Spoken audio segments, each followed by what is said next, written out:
been it has been 4 weeks since we got to hang out last. Yes. We didn't have a train station 2 weeks ago, but we thought we'd jump right back into the train station and hang out with you guys. And in tonight's show, we're going to talk about the 5 crucial elements of any dog training plan. And these crucial elements are suggested by you. These are recently we posted a community post. And wanted to hear from you. What do you think are important things that you need to include in your dog training plan? Maybe it's a state of mind. Maybe it's some activities. And we love seeing your answers. The one thing that we've noticed, especially across YouTube, is that some people are really getting it. They're really like diving into the information, and we do a lot of videos that talk about the why, because we know that once you understand the why, the how is so much easier. That's right. But a lot of you guys are getting it, but sometimes you're a little off the mark. And in tonight's show, we're going to talk a little bit about how we can get everybody on track. We're going to talk about the 5 crucial elements for your dog training plan, because I'm going to assume you're training a dog or a puppy at this point. But with no further ado, let's dive right into the train station. It's been a while. I'm excited to be back. I'm Ken Steep. I'm Kale McCann. Welcome back to McCann Dogs.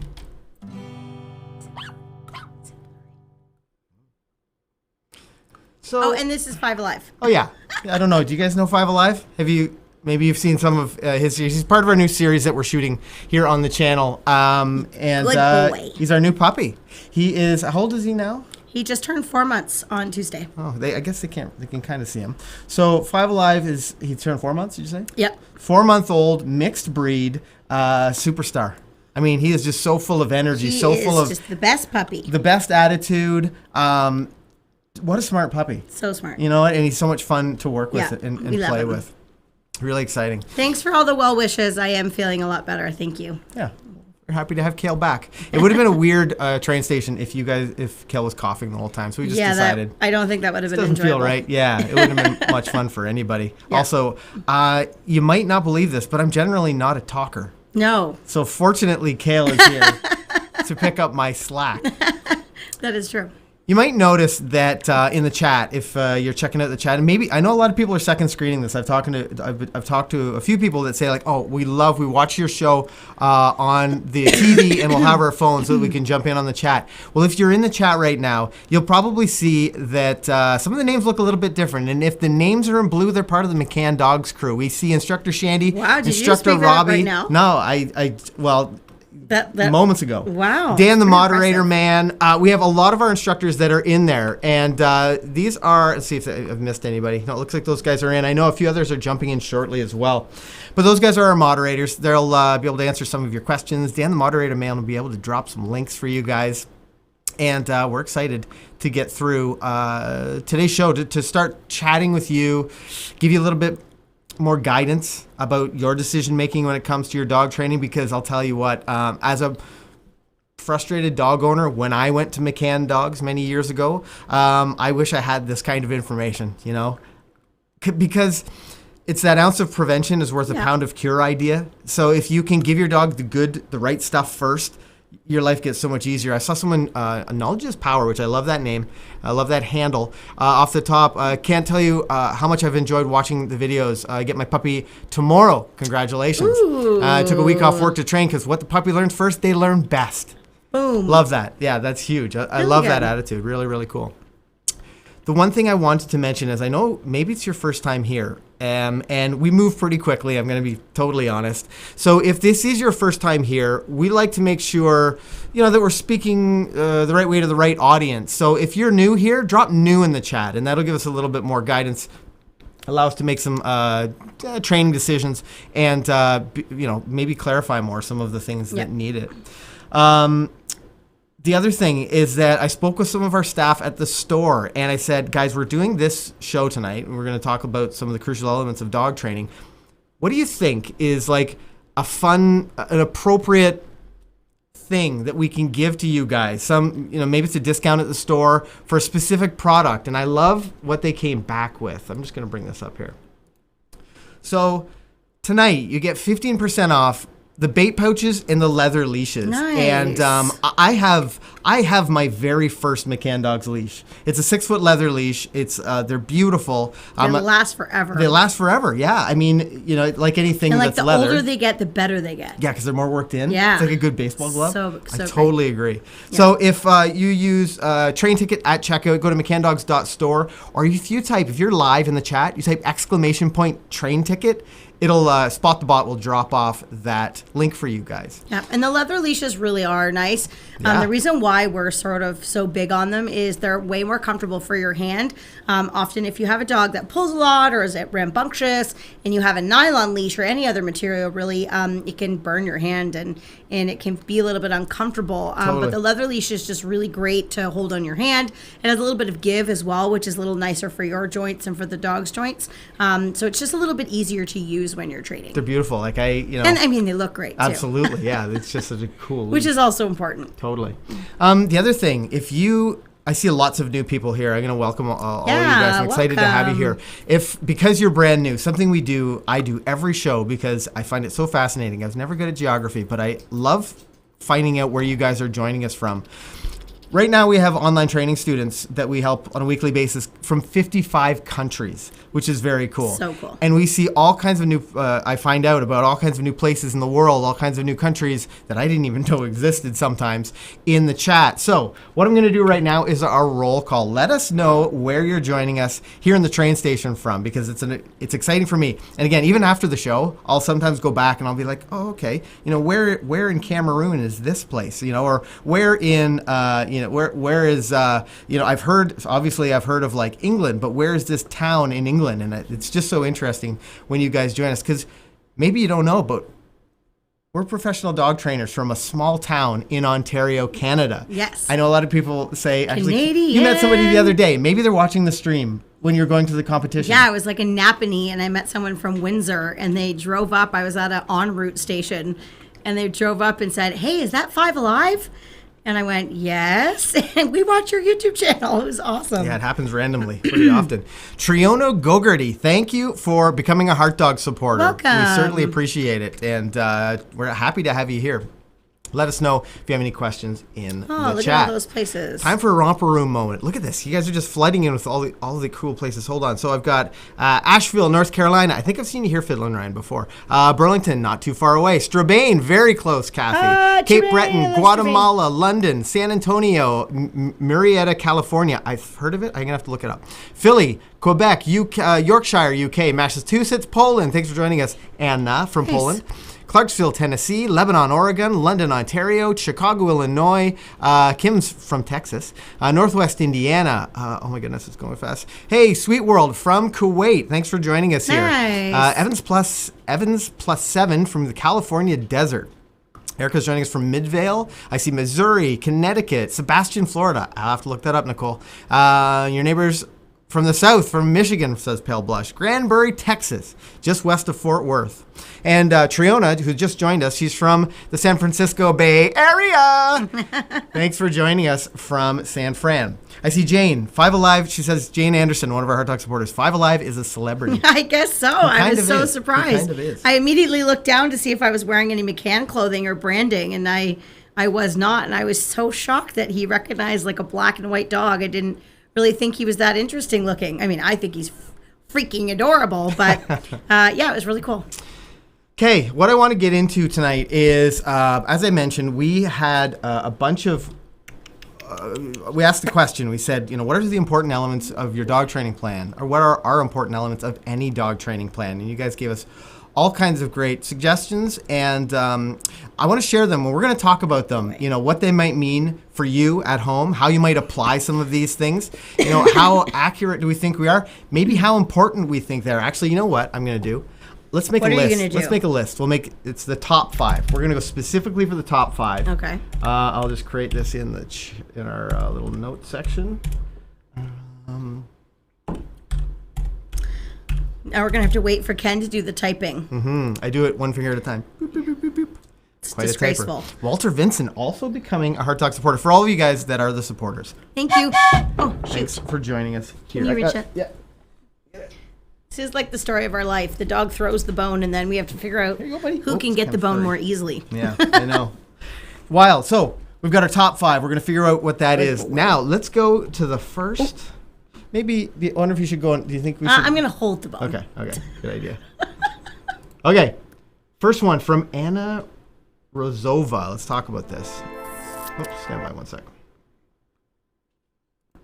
Anna says, consistency, patience, and fun. Now, we talk a little bit about that. We talk about consistency. CPF. Let's talk a little bit about consistency with him, what that might mean for us today as we're training Five Alive, trying to give him the best serve possible. Yeah. What it might be, what consistency would mean for anyone who's training a dog at home. Yeah, well, the consistency part is so important because dogs learn through repetition. And when you set out, and it could even be, consistency is important with your training, but it's also important with like your everyday management and your follow through and that type of thing. Consistency, excuse me, is important from family member to family member as well. So, things that I'm doing with Five, I'll often, say, hey, Ken, I'm doing this with him right now. Like, can you do that too? Or vice versa, just to make sure that everybody's on the same page. But that consistency piece is so important.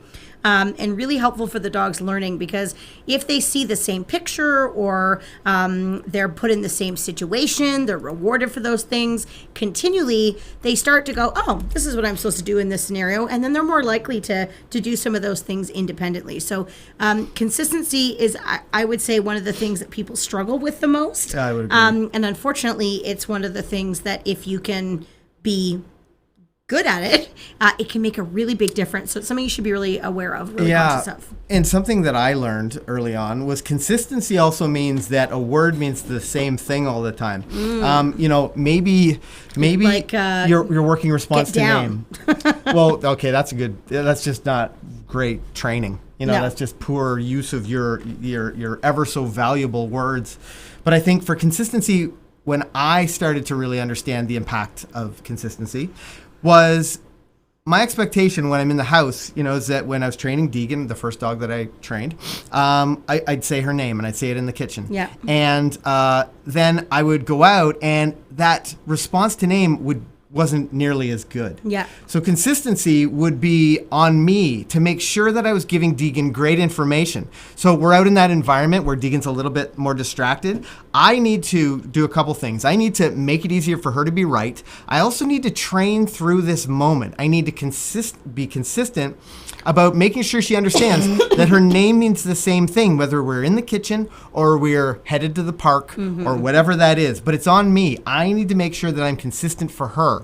And that was a light bulb moment for me when it came to training her. Also, a light bulb moment when I was communicating that to students. Right. Really talking about you have to be consistent. If he's allowed to jump up on you or your husband, then it's not fair to him when you get upset that he's jumping on the kids or he's jumping on the neighbor. You need to be consistent. It's so hard for the dogs to, be encouraged or allowed to do something in one situation and then told that they shouldn't do it in another situation. That can be, especially for a young dog or a dog that maybe doesn't, as they get older, sometimes you can be a little bit more relaxed with your situations. But when they're young, that consistency piece is so important because they're just like little sponges at that point and they're really just taking everything in. Totally. Hey, you need to stop.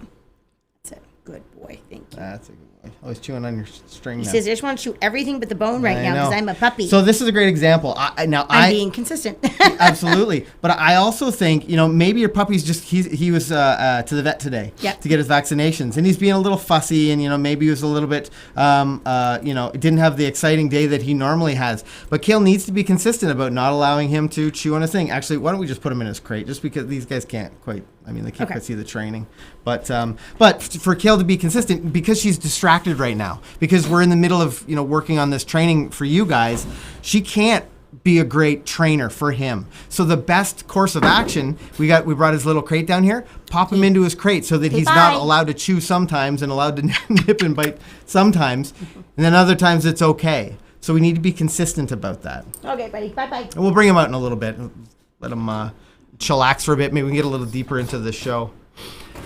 Moving on to the next. So here we go again, and I love this. And Tipperary actually dropped 2 points in. Anna last time had mentioned consistency and patience.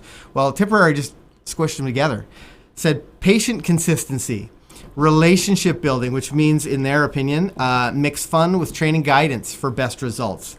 And exercise well so the pup can focus. Get those yah-yahs out. I like that. So let's talk a little bit about relationship building, because it might sound like this, it's so abstract, I guess. It doesn't, it's specifically, of course we love our dogs. Of course, we're going to do everything that they need. We're going to provide them with everything, but that's not relationship. We assume our dogs love us because we feed them, but that's not relationship. Let's talk a little bit about what relationship might mean. Yeah, I think the relationship, when we talk about it, is more about like, how much does the dog respect you and sort of care about pleasing you? Because a lot of dogs like their people, but when push comes to shove, they sometimes see that person as like a buddy or a litter mate. And for the most part, they're happy to go along with life. But then, when they feel like doing something and you don't want them to do that thing, they're kind of like, meh, you're just a litter mate. I don't really need you to do that. So relationship is also teaching the dog to be respectful, but at the same time,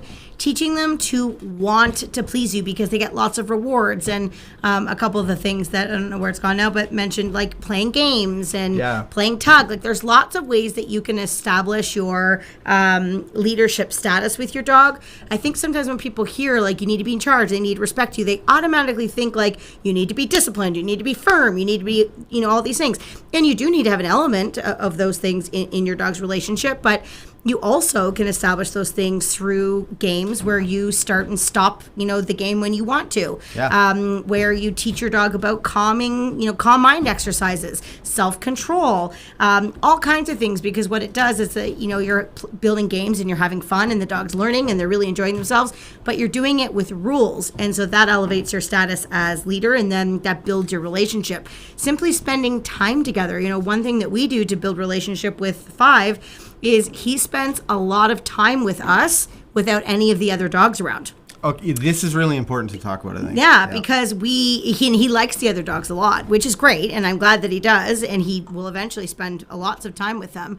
But when he's young, we want him to think that we're more important than those other dogs. So he spends a very minor amount with our older dogs right now while he's a puppy, and mainly he's just spending one-on-one time with each of us, or of course with both of us together. And then when he goes away, that's when our older dogs will have their freedom once again. And it's not the easiest way to live life currently. It's sort of double everything we have to do twice, which is a little bit annoying, but we know how important that is for building a relationship. And then as he gets older and we say, okay, go out and play with all the other dogs, he's like, okay, but then the whole time he's like, Mom, you want something? Hey, and he actually put him in a scenario on the weekend, and he chose me over all of the things there, which was a really good validation to me to say, okay, the things that I've been doing with him in the first 5 weeks that I've had him home, it's working on building our relationship. I'm already seeing it even as 4 months old. Okay, I love this because so many people think that, excuse me.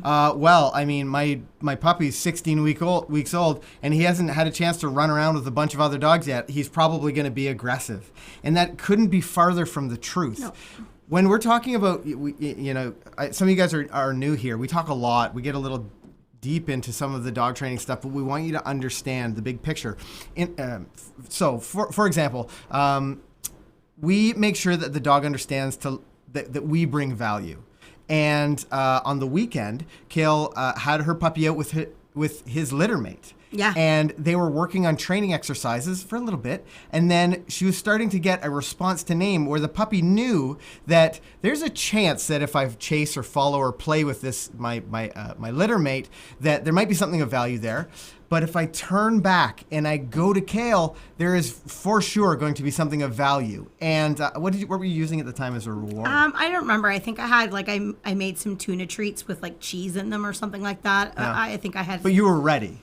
Oh, yeah. I had a tug toy with me, and I had high-value treats. And it was so funny because the puppies would go and play, and then we would both take turns calling our own puppy back. It was brother and sister, Five sister.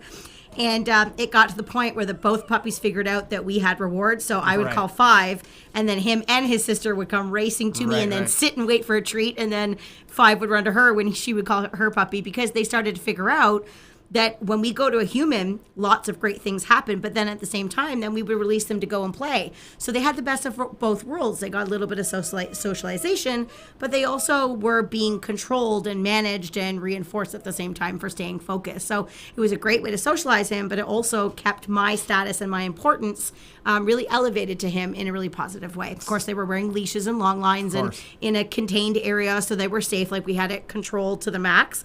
But it was nice to give them that freedom and work through that. And you know, Tipperary mentioned relationship building. Wouldn't that be nice if your relationship was strong enough that your puppy would choose you over another exciting dog, you know, that's maybe running around? And whether it's a puppy or a 3-year-old rehomed dog, rescue dog, doesn't matter. Like, you're going to start from the ground up. We're going to work on it from a solid foundation of relationship building. Leadership, huge. We're probably going to talk more about that as we go along here, because I think it's such an important thing. Yeah. But wouldn't it be great if your puppy or your dog was choosing you in these kinds of situations? That only comes with good information, giving your puppy lots of reinforcement at the right time, not putting your puppy in a situation where they can fail most of the time. You know, you're going to make sure that you are really paving the path with all of the right choices. And then you get to a point where, you know, I mean, he's not trained. And, you know, somebody might see that and think, that's a trained dog. He's a young 16-week-old puppy. Yeah. But we make sure that we're not overfacing him with challenges. Yeah, I think he appears, lots of people are like, oh my gosh, he's so well trained already. He's so well trained because I don't put him in scenarios where he's not going to listen. Right. Because I know better. And so what happens is he gets that repetition, that consistency, bringing it back to the first comment that Anna had made. He gets a lot of consistency, and so he ends up doing it right most of the time. And that's how he gets trained so fast. But I think what a lot of people do is they put their puppies, and this isn't even related to puppies, this is any age of dog. Yeah. They put their dog in a scenario where they're like, I don't know if he's going to listen. And then, you know, chances are he's probably not going to listen. You know, I wouldn't put my dog in a situation if I was unsure about whether the dog would listen or not. Yeah, it's important. Yeah, is this kind of making sense to you guys? Like, I see lots of great comments. I see lots of questions in the chat. But is it kind of, I mean, I see John set them up for success. That's right. You're right. He also said, thanks for dispelling the myth of socialization. You are the value. Perfect, right, John. Absolutely. And I think just let's talk a little bit about that.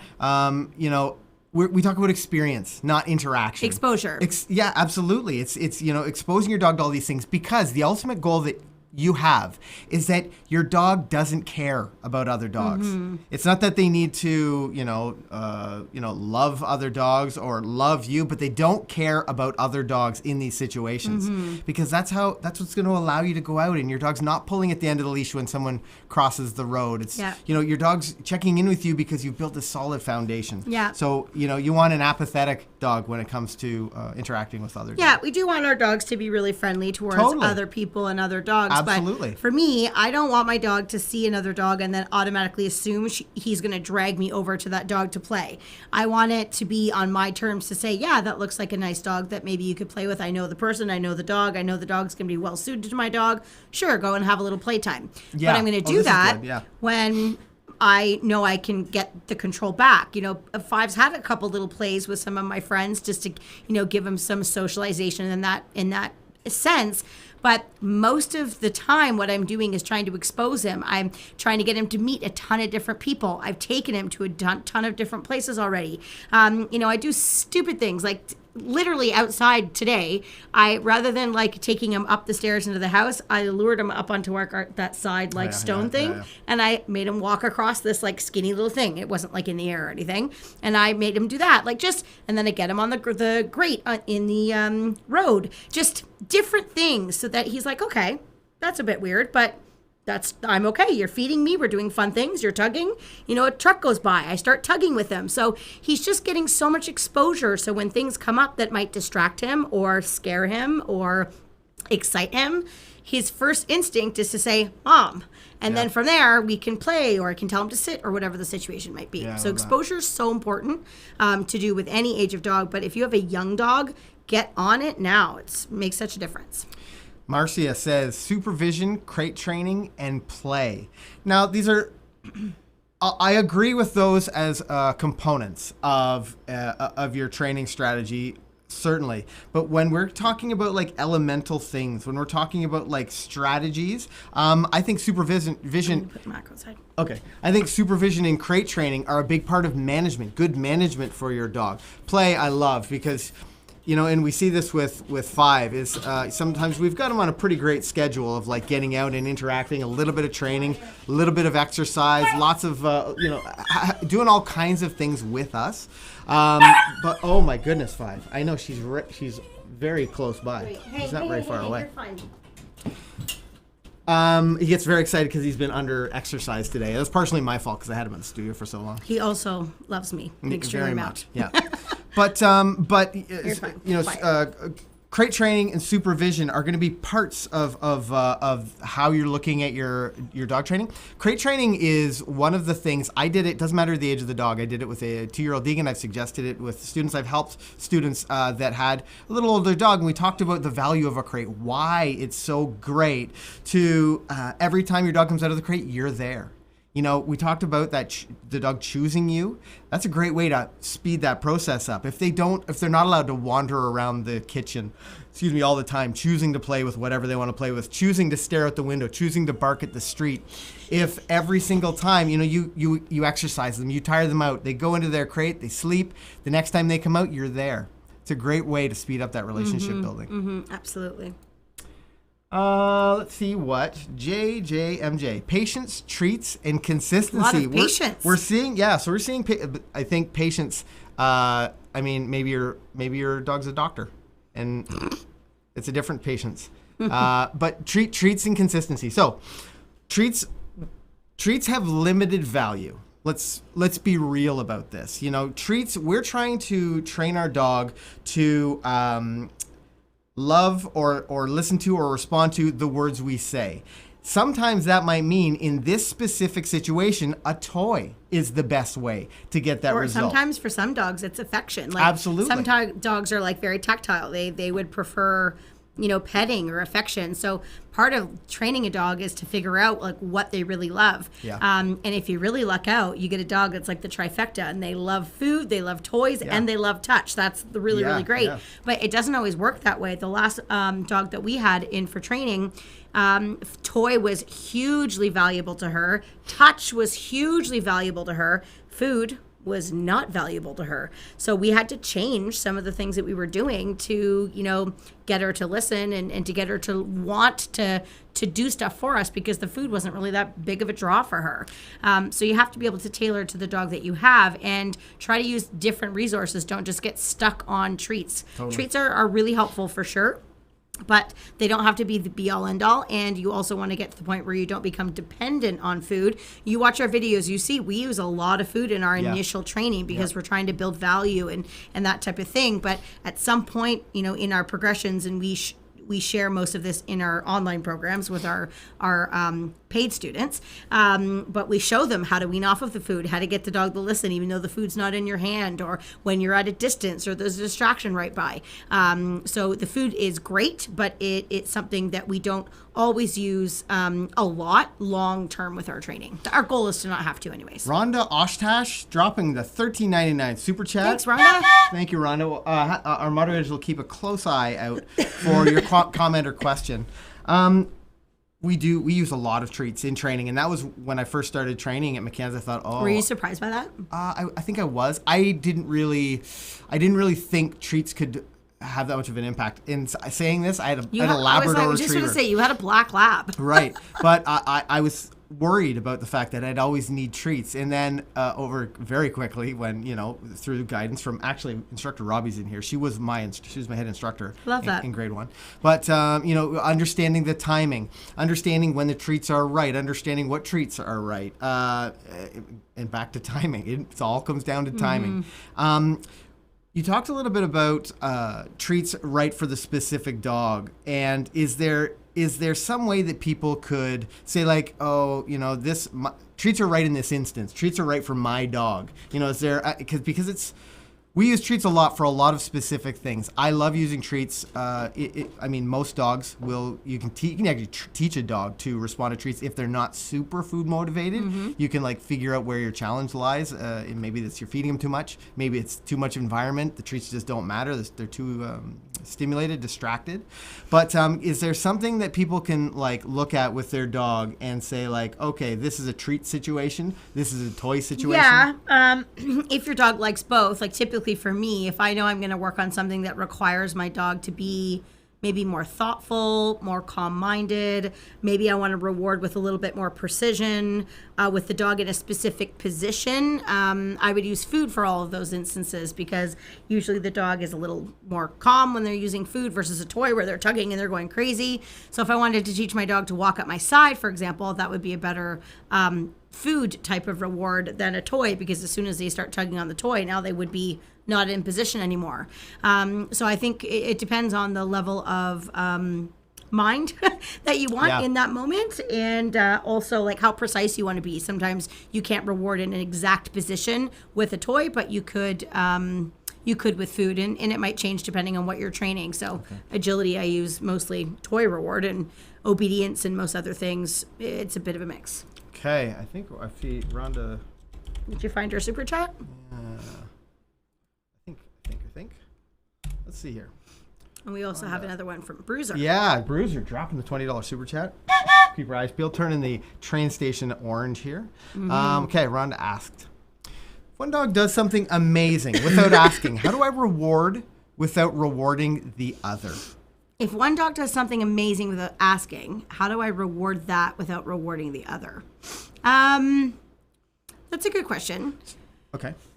So I feel like my answer is very simple. So hopefully this is what you're asking. So let's rewarding is specifically going in and giving the dog something of value, or they come to you and they get something of value. I'm wondering if Rhonda's question is a little more like, how do I acknowledge that? How do I mark the moment? I'm not sure. If one dog does something amazing without asking, how do I reward that without rewarding the other?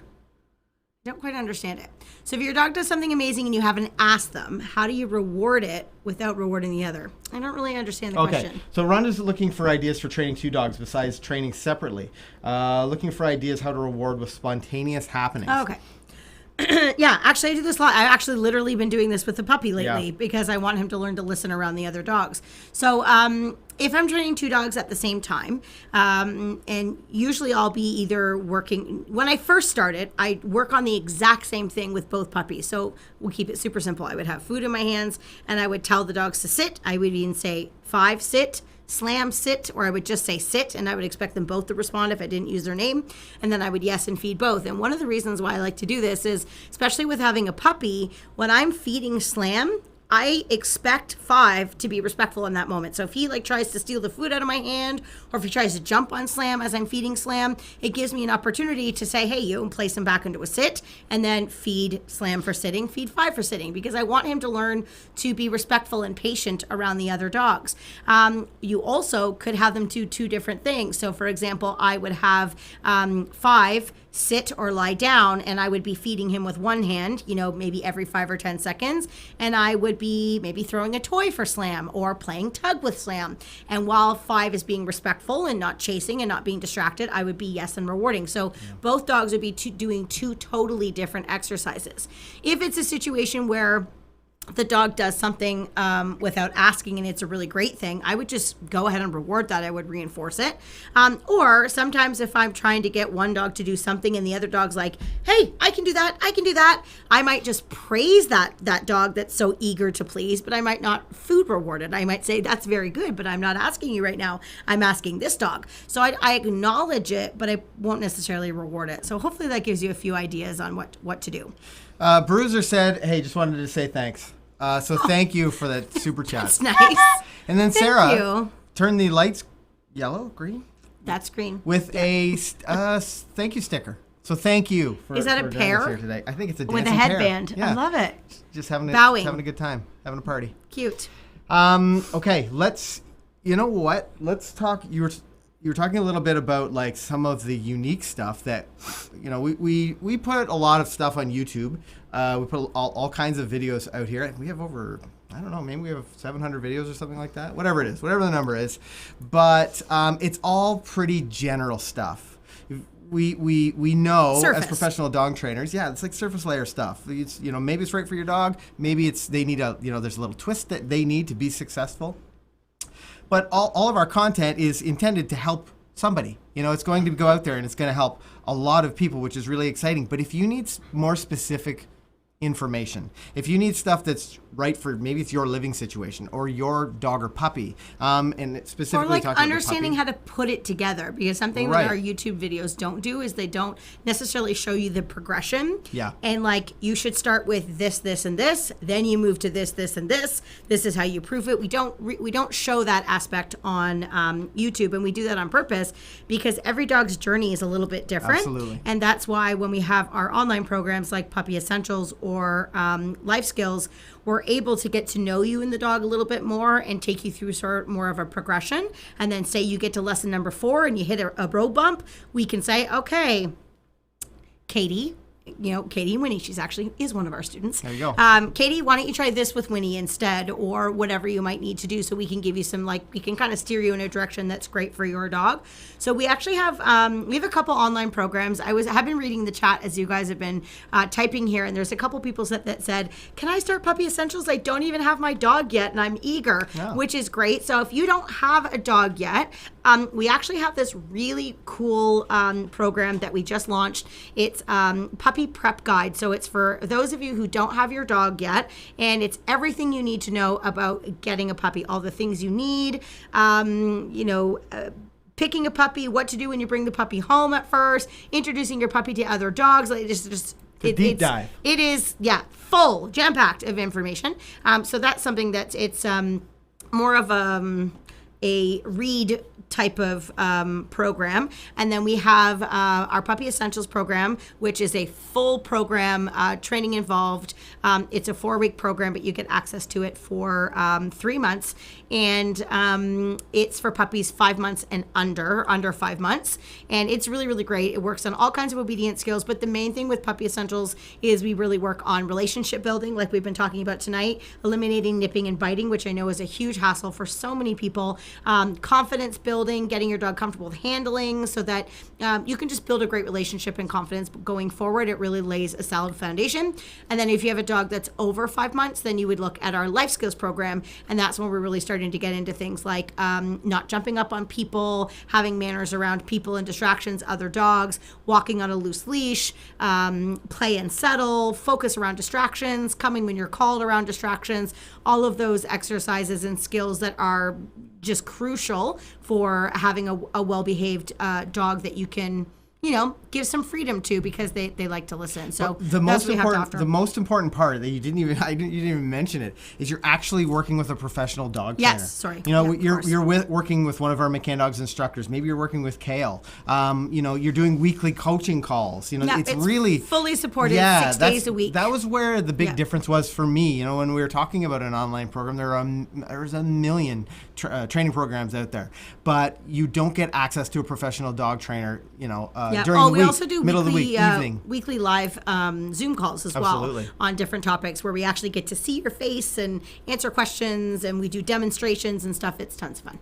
Totally. Now let's moving on. So you can sign up tonight. Like, you could literally be on the call by Monday, and then you could join the Zoom call on Monday. Yeah. That's the one we just talked from JJMJ. Aaron Flick, consistency, make pupper tired, and consistency.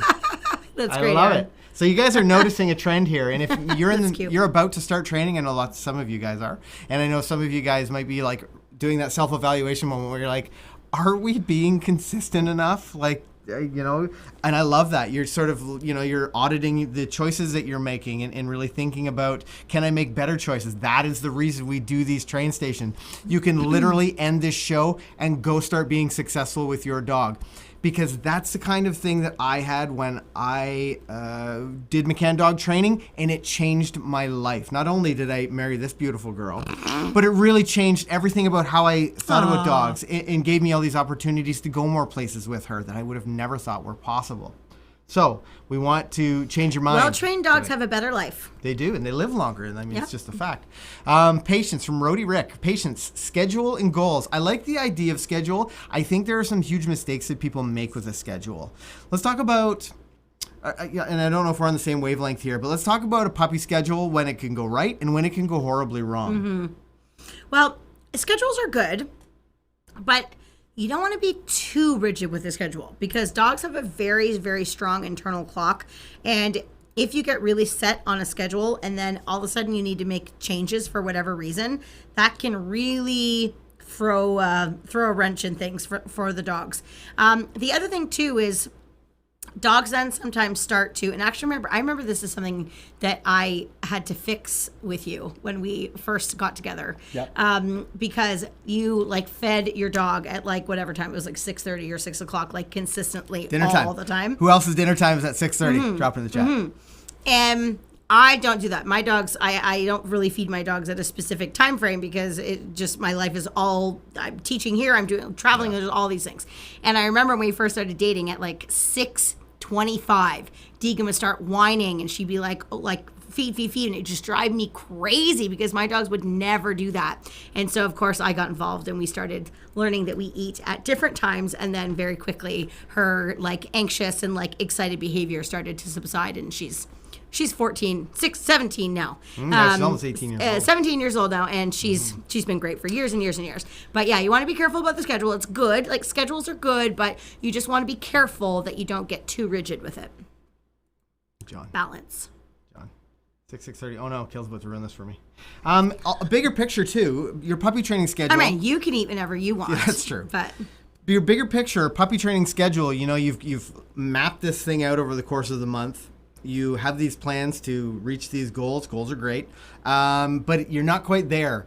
But we have this, especially if you're a type A personality like I am, you have this drive to like move forward when maybe your dog isn't ready for it.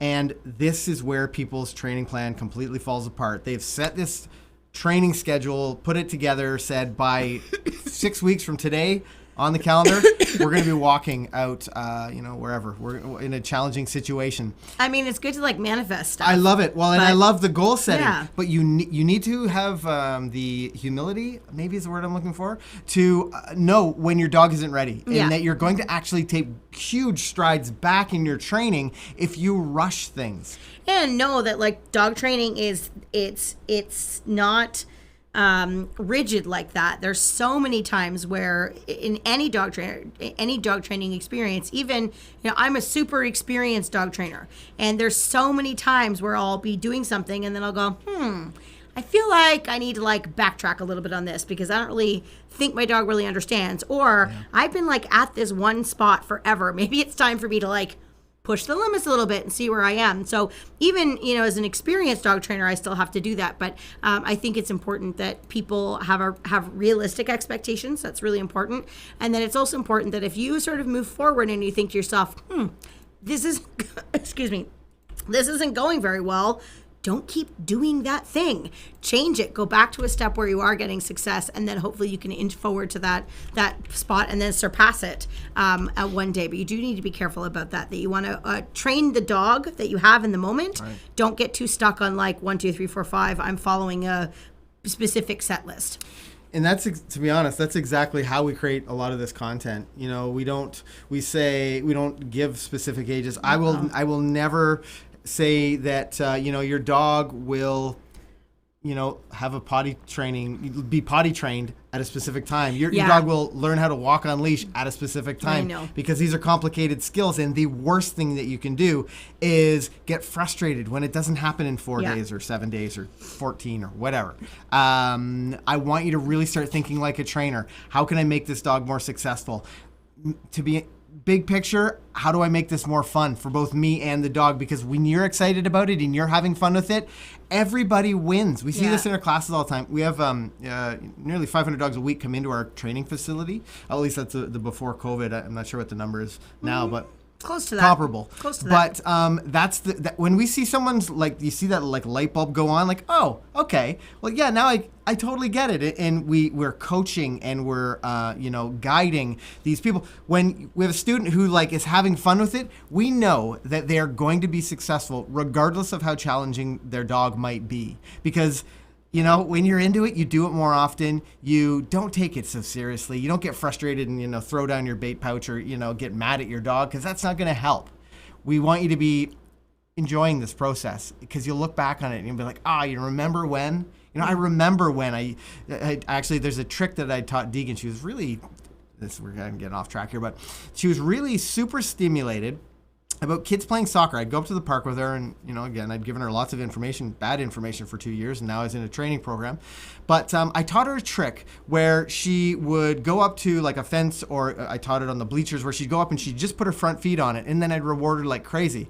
So what I was able to do is the soccer field is like, on my left, the baseball diamond's on my right, and I'd walk down the middle, and then she'd start to get like, all giggly and jittery. She'd get giggly? Yeah, it was amazing. Oh my God. That was the trick. Oh. Very giggly dog. When your dog gets giggly, you better find a park bench. I meant wiggly. So your dog gets wiggly. When Deegan got wiggly and really excited, I would tell her, I forget whatever the command was, and she'd go run over to the fence or run over to the bleachers and put her paws up. And it gave me that like change of focus. It allowed me, it was essentially a redirection, but I had to be careful with my timing, because once she's like started to pull and at the end of the leash, then it's of lesser value. I needed some attention on me first, but that made a huge difference. And when it comes to it, that took me some time. And when it comes to like a rigid schedule and making sure your dog can be successful, that's where I want your brain to be. I want you to be enjoying this process, and not worry if you don't hit benchmarks. It's just less important. Heidi just posted something kind of cool there. I was frustrated when my dog wasn't on track with 5 Alive until I gave myself a break for not being on the same result timeline as a professional dog trainer. Ha ha ha. Now I just focus on all of his progress. Yeah, that's so true. I know sometimes you can watch it and we make it look easy. Yeah, we do make it look easy. 5's my probably getting close to 20th dog that I've trained. Like of your own? Of my own dogs. Yeah, obviously. I have lots of students' dogs. I'd be in the tens of thousands, I'm sure. So, you learn something every single time. But what's really important is that you do focus on the progress. But at the same time, you do want to use how 5's doing as a way to set your expectations. You might not get to the same speed that I am, but look at that and believe that you can do that too with with the same information. Maybe it won't happen quite as quickly, but we want to portray to you guys to have high expectations. Just because my dog does this and that doesn't mean that your dog can't do that. It just might be a little more work for you. It might take a little longer, but you absolutely can get there. Every dog is capable of doing it. It has nothing to do with breed, anything like that. It comes down to the work and how the training is being delivered to the dog. That was an eye-opener for me. Before we get on too much further, I just very briefly want to say, Mary H, dropping the super sticker. Long time. I love when the lights go blue too. Yeah. That was a bit of an eye-opener for me. Was that your limitations, are set by your expectations. People would come in. Literally litter mates would come in one after the other in our classes when I was teaching a lot back at the hall. There'd be like a 1:30 class and then maybe a 6:30 grade 1 or whatever. And they were litter mates. And very similar dogs, 2 totally different mindsets from the owners. Mm-hmm. And the person who was like, I'm gonna be consistent. I'm gonna set my expectations, and I'm gonna just go for it. I'm gonna be a great leader for this dog. Yeah. And they were successful. And then the person who was the dog that wasn't as successful, who required essentially just needed more coaching, and then we got them to that level of success. But that person was like, well, it is a Wheaton Terrier, so and I didn't have the heart to say well, we actually had Scooter's litter mate in the 1:30, and he's an absolutely brilliant superstar. Yeah. And that's the thing I thought. Yeah.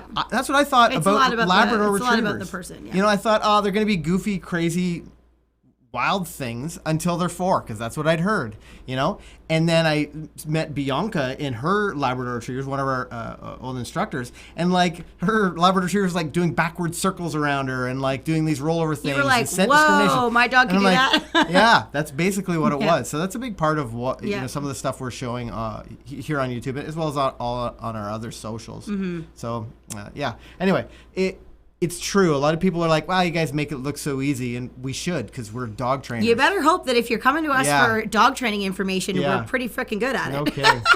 You wouldn't want to learn from someone who didn't know what they were doing. Now we get to pass our experience and our knowledge on to you guys. Yeah. I would have loved this channel before I was a trainer. For sure. Jess, I lucked out. I had to talk about dog training at every supper. Yeah, I know. And since I was born, so a wee little one. Yeah. Jess says patience, consistency, and repetition, and clear communication unique to your puppy's personality. That's kind of what we were just talking about. Yeah, I like the tail end of that especially, Good for Jess. you, You're Jess. right. Yeah.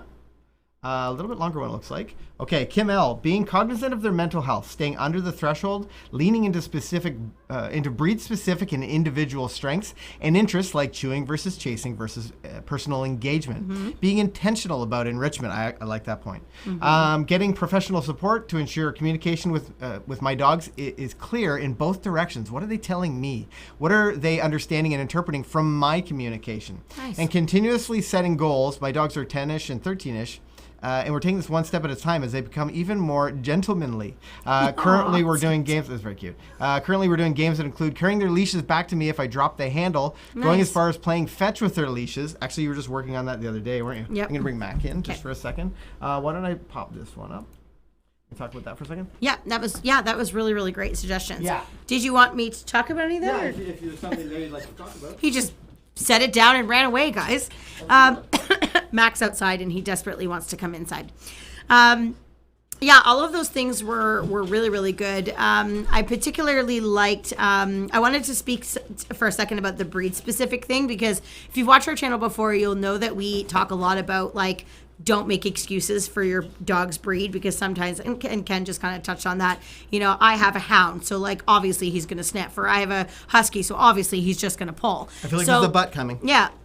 And we don't want you to put your dog's breed in a box and just make an excuse for your dog's behavior because your dog is a specific breed. However, what I really liked about what that last person, I actually didn't get the name. You got it? Kim. What I really liked about what Kim had said was, learn about your dog's breed specific and then use what that dog's strength is to train. So for a border collie, for example, they love to herd, they love to chase. So those dogs are really going to like when you call their name or say come and you run away from them and they get to chase you. Yeah. There's other dogs that just like love, like shepherds and any dogs that are like bred for like working or guarding or things like that. They love to tug. They love to play really rough. Like that's great for them. But like if you're training a toy poodle, you're probably not going to do that. You're going to do other types of things. Like I had to learn that going from a border collie and border collie mixes and terrier mixes. Then I got a toy poodle, and I'll never forget when she was a baby puppy and I would be tugging with her. I'd be like smacking her sides and doing all these things. And she was like, what are you doing? I totally overwhelmed her. And I was like, okay, clearly you're not a border collie. You don't like that. I figured out that for her, she likes when I like scratch her bum. She thinks that's like the best thing ever. So you kind of have to figure out how to tailor what you're doing to the breed, but you don't want to use your dog's breed as an excuse. Let's talk for a second, and this gets kind of down to you understanding the dog a little bit better, understanding a dog a little bit better. When we're talking about teaching Hippie Shake to do the weaves, because we for a little bit we thought maybe, and my unique reward. That's right, and maybe you're out sitting at home, and Instructor Shannon also has an interesting like go to water reward for her dogs. I don't remember which dog it was, but Tyler, maybe. Was it? If you can find the right reward for your dog, and it's something that's unusual, maybe you can use it in a special way that will make them love the process of training. And let's talk for a second about Hippie Shake and what you do with her, because she wasn't super motivated. No, this is sort of related to agility training. It's something that I specialize in, but I would take Hippie to our big, beautiful agility arena and work on teaching her to do the weave poles where they have to weave in and out of 12 poles. And she wasn't very fast. And I had the best treats and I had all these things, and she just wasn't really just putting her whole heart into it. And I thought, okay, what do I know that she's like absolutely crazy about? And her absolute ultimate thing that she is like psycho about is chasing the water hose. So when we turn the hose on, if we're doing anything outside and she's out, she thinks chasing the water hose is like the best thing that you could ever do. So I lugged a set of weave poles to my house, to my yard, right where the water hose was set up. And we would practice doing the weave poles, and then I would blast the hose and she'd chase it and bite the water and go crazy. And I'd never seen her weave so fast in my entire life. I needed to figure out what that thing was to get her to tick. And it was a little bit awkward the way that I had to do it, but it really made a big difference. And then that was able to transfer over to something else. So I remember I also had a student that trained her dog, and the dog's ultimate reward was a pine cone. Yeah, I remember that. So funny. Yeah. She would like toss this pine cone for the dog. And I was like, aren't you worried she's going to eat it? And she was like, no, she just carries it around. And she did. She'd go pick it up and she'd waddle back and be wiggling because she was holding the pine cone in her mouth, and she'd give it back to her mom, and then they would do another thing. It was hilarious. Hilarious. Okay, I've lost track of now where we were, I think. I think we did that one already. This one? Did that one. Okay. Did that one. Okay. You're going backwards. Oh. What that one? No, we didn't do that one, but it's okay. sort of.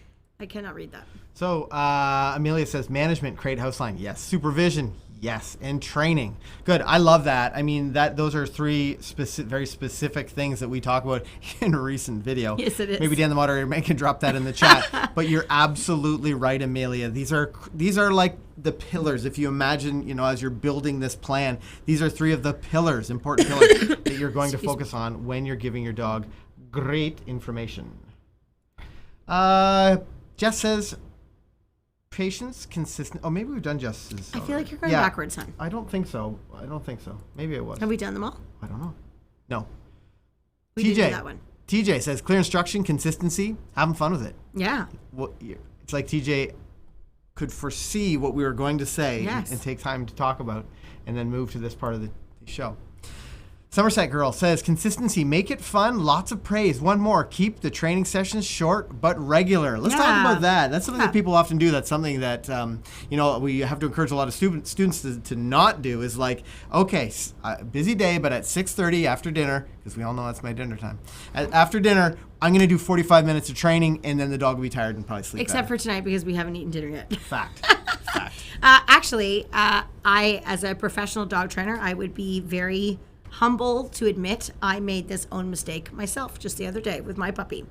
I was training him, and I'm videotaping something for an upcoming thing that we're going to be offering in the future.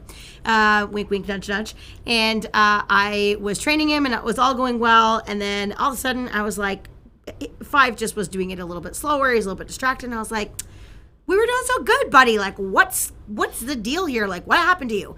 And then I took a break for a second, and then I looked on my camera, and the time said 15 minutes. Yeah, it's a long time. So I had been working on this thing for 15 minutes, and my poor puppy was like, okay, we have done enough. But he was doing so good that I was like, let's keep going here. Having a blast. And I literally said, I'm so sorry, buddy. That was like way too long for you. I need to remember to like cut it off. So keeping it short and sweet. The reason why that's so important is what you don't want to do is train your dog until they're not interested in doing that thing anymore. That could be on teaching them something new. That could even be like playing with your dog or playing fetch with your dog. You don't want to push the dog past that timing. Every dog is different. Some dogs have different stamina. It also depends on what you're working on. There's some things you can do a little longer. I find personally in my own dog training, things that require my dog to have to really think a lot and problem solve, I find I do for a shorter period of time because they get worn out more easily. Thoughtless exercises like tug and fetch and things like that typically can do a little bit longer. The dog's not thinking as much when they do those things. So you kind of have to figure it out. But short and sweet, the absolute best way to train a dog is to train multiple times a day for really short periods of time. That's the best way, especially if you have a young dog, because their attention span is already so small to begin with. I'm actually going to post something on our Instagram channel tomorrow of I had to take 5 to the vet today, as we had said before, and so I just videotaped him doing a couple things at the vet, and one of the things I literally said in the video is like, keep it short and sweet, because I only did this thing for like a few seconds because I wanted him to go to the vet and I wanted him to have a really great experience. And he was like loving what I was doing. And I was like, okay, that's it. That's all I'm doing. I could be tempted to do more because I've driven all this way, but I'm not going to. And that's how you build a dog that happily does whatever you're trying to do them. It's easier to integrate those like short training sessions into your day anyway. You know, these natural training opportunities that you have. I mean, you've got to feed your puppy 3 times or whatever, maybe it's 3 or 2 or whatever times a day. That's a great time to work on some training, maybe some emotional control, some self-control exercises. Then you work on a response to name. Maybe you take your puppy out to do their business outside. Maybe you work on again, maybe it's a response to name. Maybe it's like 4.5 feet of walking at your side. You know, maybe it's a luring exercise because you're teaching them to follow food in more interesting ways than you normally would inside. With all this great distraction around, but these natural training opportunities are so great, and it's so much easier to just like spend 3 minutes working on something rather than to try to like cut this section of time out of your day. It's better for your dog too, because they start to learn that they could be asked to work at any point in time. Like they have to listen all the time. They have to do nice walking all the time. Yeah. Great way to build that into your day. Welcome to Diana DW, a new Heart Dog supporter. Welcome. I saw someone say, well, Kale, what is this thing? Now, I want to preface this. Hold on. You guys might not know this because Kale never talks about it. And if I were really good at something, I would be telling everybody. I would be talking about it, and I would be like, I'd have like... No, you wouldn't, because it's better to be humble. But Kale's a 21-time world champion of dog agility. 21 times. With like several different dogs. Mm-hmm. And what's cool about this is that for those of you who are watching 5 Alive series, you are going to see a dog go from, I guess we first got him a week before, like 7 weeks old, when he had the 2 puppies. 8 weeks old. 8 weeks old? Yeah. You'll see him go from the first time in our house all the way to the number 1 position, a gold medal position at a world championship. We don't know if that's going to happen, but that is my that is my ultimate goal. But how cool of a journey would that be to watch? Mm-hmm. We do have some content on the channel talking about agility that we'd shot while we were away with who was that? Was it Slam? Funky, right, with Funky. Actually, I'm going to the World Championships in May. That's right, yeah. In the Netherlands. So maybe you can send us some video back. Maybe I can do some Instagram storying while I'm away with Miss Beeline, my little freckle face border collie. So I've said enough when it comes to what might be coming up in the very near future, but it'll be a fun journey for us all. Yeah, absolutely. Yeah. Somebody said, do you think it's possible for Bernie's mountain dog to do agility? Yep, any dog can do agility. Yeah. That's the cool thing about it. Yeah. We have agility classes at our building. Yeah. And there was a pig. We had a pig that did agility. A long time ago. Yeah. I will say this, though. There's like a bunch of different levels of agility. There's like recreational agility, and then there's psycho competitive agility that I do. And the dog... if you're going to do like really high level agility or compete, there are certain dogs that are better built for it because it is very physically taxing on a dog if they're not like light boned and very, very fit and things like that. But if you want to just teach your dog how to do agility, all dogs love to do agility. I shouldn't say that, not all dogs, but most dogs love to do it. Yeah. And then what we do anyways is we would tailor the equipment to be maybe a little bit more safe and a little bit more approachable for the dogs that are a little bigger boned or things like that. So, but yeah, they love it. Great for their body and their brain, yeah, which so I love. fun. Naomi says you're welcome here. So when you head over there. Oh, nice. We have somebody from Netherlands? I guess, yeah. Where? Naomi Vanderhelling. Oh, you're very welcome here. Awesome. Thank you. That's cool. This one's a bit of a longer one, but there's probably quite a lot to consider. I guess patience, positivity, and preparedness planning, the 3 Ps, or 4. You want to be patient and understand that you and your pup will face challenges in communication and overcoming certain things to be able to live comfortably and happily ever after. Positivity is more important in the sense of positive reinforcements. Be kind and loving to your dog. Again, sort of relates to patience. Be understanding. Never get to a point where you let yourself get angry at your dog and you set your progress back. And being prepared, planning ahead, I mean having done lots of research and continuing to do so, having clear goals of what you want to achieve with your dog and how you plan to help lead them there. Really great, really quite in depth.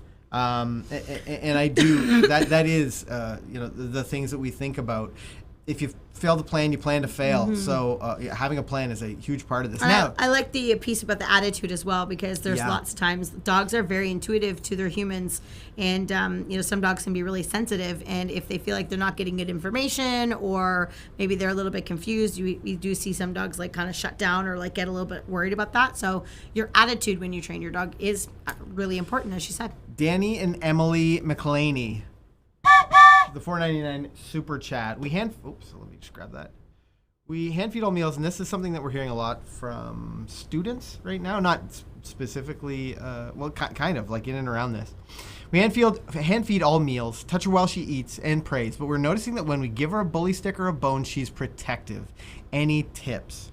So let's talk about not allowing the problem to surface at this point. I'm going to talk about the first thing. Yep. Hand feeding the meals is a great idea. I wouldn't hand feed all the meals. Make sure that your dog is still able to eat in a bowl. In their crate is a great place for them to eat. For 5, we usually I'll take 3/4 of his meal and I'll train him with that, and then the last quarter I'll put a little bit of water on it, put him in his crate, shut the door, he eats, and then he usually stays in there for an hour or so.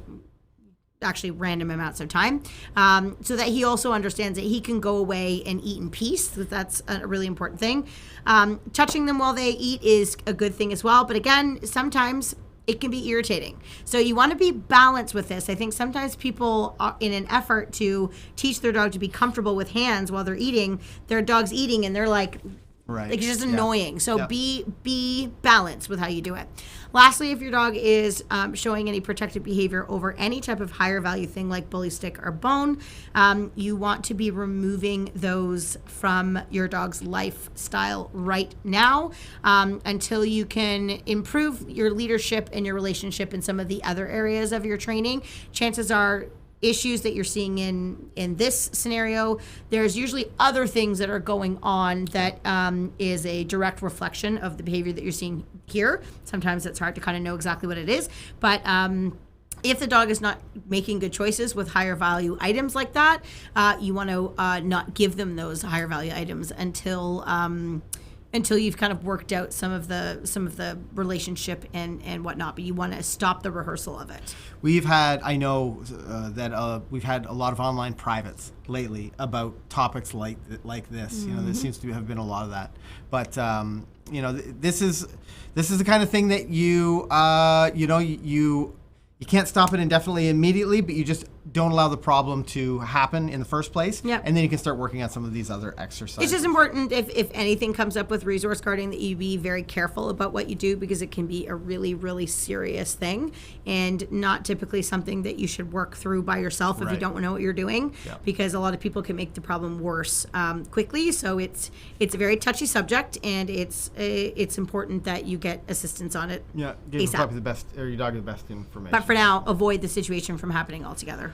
Healthy Andrew, looking back, since my dog is more than 1.5 years old and is not a puppy anymore, I would say leadership, consistency, and patience. Yeah, I love where your head is at. That's exactly what we're talking about. And I'm going to just sort of recap. I would say, and I've been keeping track of what the most common were. So the things that you guys voted and we agree with, that you guys voted, were the 5 crucial elements of any dog training plan, where supervision and management, and either of those things is at the top. Consistency, number 2, we've heard it time and time again. You got to have patience. Number 3, you need to have a good relationship, the way you get there is through leadership, using great leadership to help your dog to be successful. And remember, that's not just like being buddy-buddy with your dog. No. It's being a little bit more in charge. Absolutely. Yeah. And number 5, have a plan. You have to have a plan. When you start to, you decide you want to see change, when you decide you want to make change, you need some steps to figure out how to get there. And if you write it down, if you make some sort of like a goal setting, we talked about that, we love it. And maybe there is like some kind of integration into training multiple times throughout the day, and you say that it's like the if this then that idea. So if I'm going to feed the dog, then I'm going to train for 5 minutes. If I'm in between episodes of what's popular on Netflix right now, if I'm in between episodes of the Hunger Games, Ozark, then what? In between episodes of Ozark, Hunger Games is like from 10 years ago. Is it? Oh my God, you're a disgrace. So then I'm going to train my puppy for 3 minutes. We're going to work on a bed stay. We're going to work on go to your bed and lie down. And then they can go back in their kennel because, I've been doing these mini training sessions throughout the day. This is how you're going to be successful with your puppy training, with your dog training. And we're happy to be a part of that because now, after this stream, you can head over and start training that puppy of yours, start training that dog to be successful, and you'll ultimately have a well-behaved, four-legged family member. I want to thank... remind them of the leash and the bait bag. Yeah, for sure. So that's a good point. So if you are looking for an awesome way to be prepared for your training, you get your bait pouch. In at your side, you have your nice leather leash, supple leather leash. We have 15% off. Oh, I'm going to drop that little thing so you guys can see it. Actually, if you take a picture with your phone, like right now, you can actually scan those QR codes. That's cool. Yeah, Dan set that up so that they could go through. But you, alternatively, ! Train ticket. Dan's dropped it in the chat. Make sure you check that out. I want to say a huge thank you to our moderators in the chat today. You guys were busy and answering tons of questions. Instructor Robbie, I saw. Katie says Instructor McCann's Shandy. can save your marriage. Yeah, well, we've heard that before. That is the case. That's so funny. Dan the moderator, man, Instructor Alexis, Instructor Shannon, all of those guys who were in there tonight, and Instructor Shandy for a second time. And most of all, I want to thank you guys for... Don't forget Shandy. For joining us. I won't forget Shandy. I'll say her a third time. Okay. Boy, Shandy, bang up job tonight. Really, I actually really nice. didn't hear you say Shandy the first time, clearly. I know you didn't. But with all of that said, with all the training, all of the teaching, all the stuff that we've talked about tonight, the rest, my friends, well, that is up to you.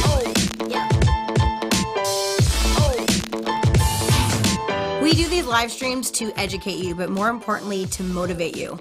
You can have the dog that you've always wanted, but it's just going to take you a little bit of work.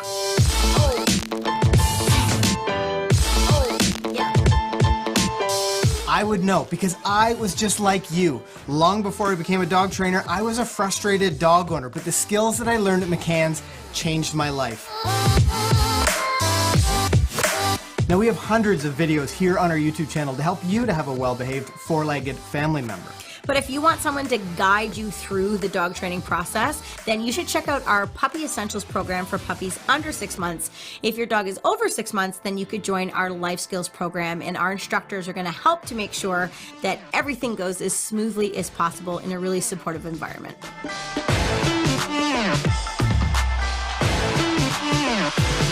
Now, all of the knowledge about dog training in the world won't help you to be successful unless you get up and you start training. The real question is, what are you going to train next? Happy training.